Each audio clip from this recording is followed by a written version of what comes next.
This week on Choice Hacking.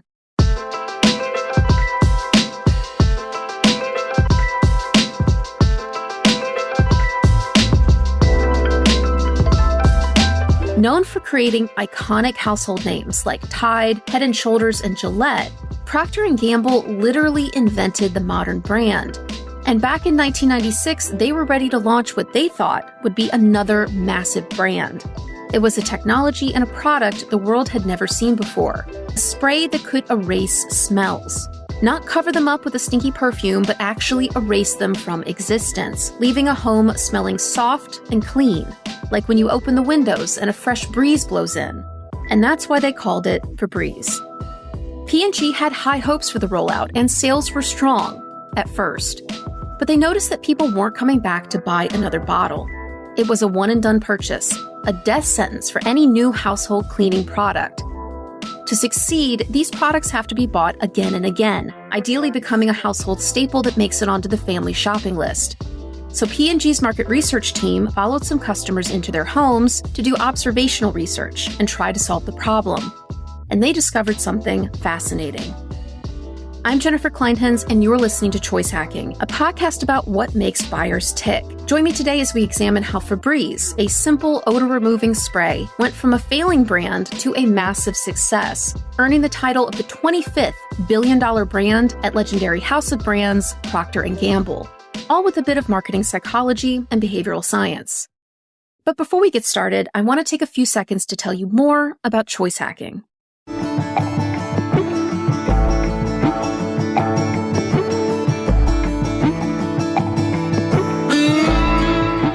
Choice Hacking isn't just a podcast. I actually created it back in 2019 to be a resource that helps startups, scale-ups, and Fortune 500 brands double their marketing effectiveness using psychology, behavioral science, and AI, so their sales and profit could double too. Over the years, I've worked with clients of all sizes, but most of my work has been with big brands like Starbucks, L'Oreal, McDonald's, AT&T, PepsiCo, Adidas, and many more. But this year, I want to do something different. In fact, I'm doing something pretty risky. I've turned my business model on its head because I feel strongly that huge global brands who can afford expensive consultants shouldn't be the only ones who get access to the benefits of marketing psychology and behavioral science. So this year, I'm helping 100 choice hackers create their next or their first 100K using marketing psychology. I'm doing that inside of my Choice Hacking Pro community. Inside of Choice Hacking Pro, I'll be your Chief Marketing Copilot so you can grow your business faster with fewer headaches. I'll share the tools that allowed me to create more than $250 million in marketing returns and help earn over $10 million in investment, all using marketing psychology. Visit choicehacking.com/pro to learn more. That's choicehacking.com/pro. Now, on to the show.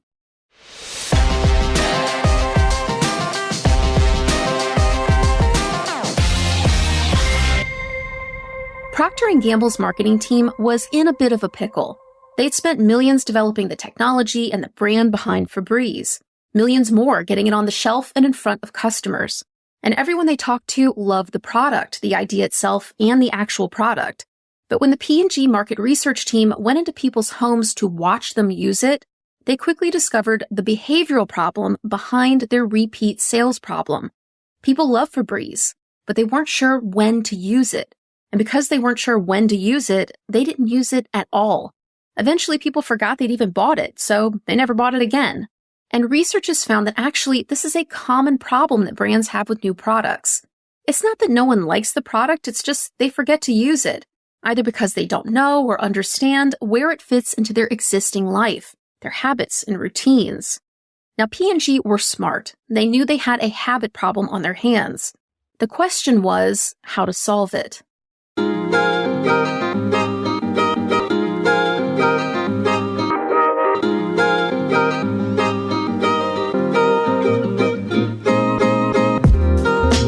In the 1990s, researchers at the Massachusetts Institute of Technology, MIT, decoded the structure of habits in a series of neuroscience studies. The so-called habit loop, which is a term coined by author Charles Duhigg in his book The Power of Habit, describes the neurological patterns that govern routines. The loop consists of three parts: the trigger, also called the prompt or the cue, that reminds us to start the habit; the routine itself, and the reward that you get from using it. The good news for Febreze was the reward was already baked into the product. When people sprayed Febreze on their furniture or their curtains or their carpet, it made everything smell fresher and cleaner. Their problem also wasn't the routine itself, because that was pretty self-explanatory. Spray it on stuff until it smells good. That's easy. So that left the trigger to start the habit, which made sense because although they loved to use Febreze, people weren't really sure when to take it out and use it. Most of the time, there wasn't a clear need for Febreze. It was just a nice to have that freshened up the house. The good news for any of you, the listeners who might be stuck on a similar problem, is that psychology and behavioral science researchers have some great ideas on how and when to trigger a new behavior.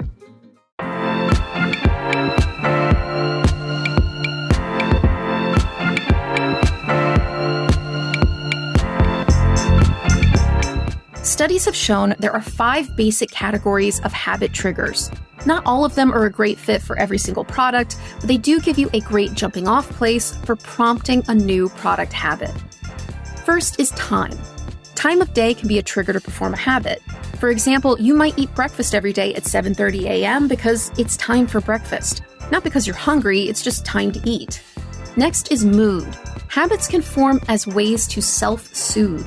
You might smoke because you're stressed out, or overeat because your boss yelled at you, or skip the gym for doom scrolling because you're emotionally exhausted after a long day at work. Next is location and context. Your environment can be a habit trigger. For example, if you're trying to quit smoking but you walk into a bar, you can be triggered by the smell of smoke, the availability of cigarettes, alcohol to lower your inhibitions and willpower, and friends that smoke. That's also why a move or even a vacation can be a catalyst for breaking bad habits, because it forces us to break up with bad environments. Next is other people. The people you surround yourself with can change your habits. As social psychologist Amber Gaffney put it, the more of your identity you draw from a group, even when you're not around that group, the more likely you are to uphold those values.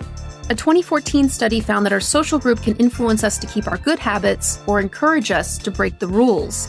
When it came to resisting temptations, the study found that friends were more likely to become our partners in crime.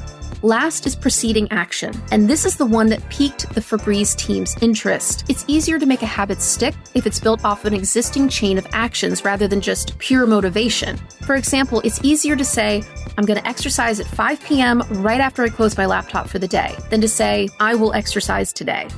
After observing its customers using Febreze in their homes, the research team was inspired to explore how pairing Febreze with an existing chain of actions could help make the product come to mind and eventually become part of an existing habit. They just had to find the right habit.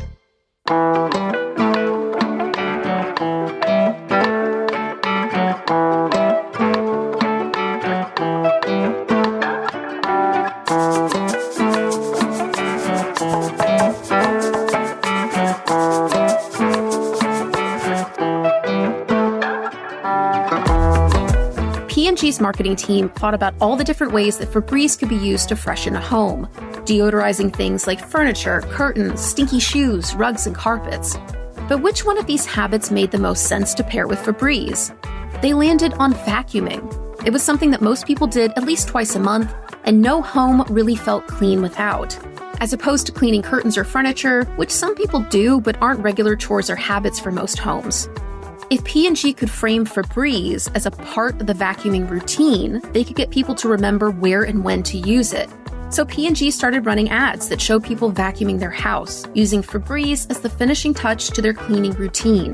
By pairing Febreze with a regular household chore, they were able to piggyback off that existing habit. People started using more Febreze because they remembered to use it, and pretty soon, Febreze was a billion-dollar brand. Thank you for listening to the Choice Hacking Podcast. If you enjoyed this episode, can I ask you to please share it somewhere? Maybe with a friend, a family member, or a work colleague, or maybe on LinkedIn, Facebook, Threads, or Twitter. I don't make any money on this podcast, and it takes 20 plus hours to create each episode, but I measure success based on how many people listen for free and get value. And it really helps the podcast find new listeners when it's shared by a trusted friend or colleague. And don't forget about my free newsletter where you can learn more about using marketing psychology to grow your business. You'll join more than 8,000 brilliant entrepreneurs and marketing folks from companies like Google, Coke, Disney, McDonald's, and Starbucks who get my newsletter. To sign up, just visit choiceHackingIdeas.com. That's choiceHackingIdeas.com. Until next time.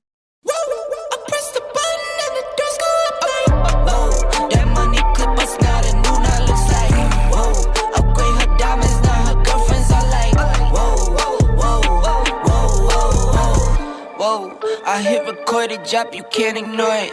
I'm transforming now these cars and planes, I'm always boarding. Just out touring down in Charlotte like I play for Hornets.